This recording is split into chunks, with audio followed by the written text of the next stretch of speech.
Sky News weather meteorologists have called that La Nina has returned. But what does it mean for Australia? La Nina usually associated, Rob, with wet conditions and flooding as well. Rob Sharpe, why have you decided to call La Nina today? So the main reason why is because I think that all of the requirements needed for La Nina are here. We've got the cool waters in the middle of the Pacific Ocean, and reacting to that is the atmosphere. So we've got stronger than usual trade winds through the Pacific Ocean, cloudiness, the SOI values, they're all linked up exactly how I think they should be.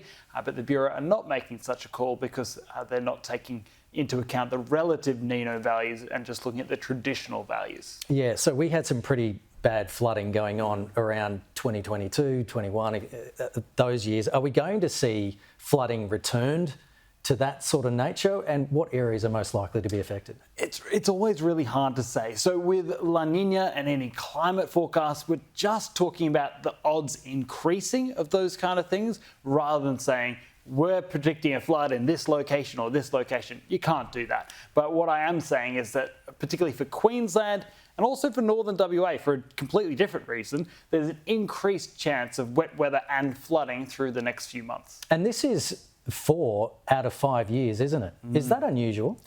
It is fairly unusual. We've seen it before, going back in the climate record, to have 4 La Ninas in 5 years. So it's not completely bizarre, but it isn't particularly common. I think this is the second or third time in the last 100 years to see that. Because I remember that when we went into a neutral phase, there was talk of going into that drier phase, El Nino.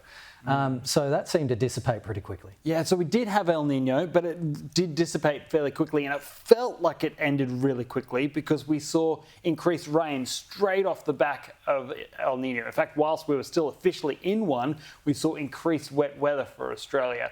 And so that, I think, made it feel like we barely had an El Nino at all, but we did officially have one for a short period of time, and now La Nina's back. And just quickly, do we know how long it lasts? This one is probably not going to last all that long. So right. I'm expecting it to peak this month, January, and then we'll see it gradually ease back. So we've been in it for the last couple of months. We've probably still got another 2 or 3 months to go. Okay, Rob Sharpe, thanks so much for that.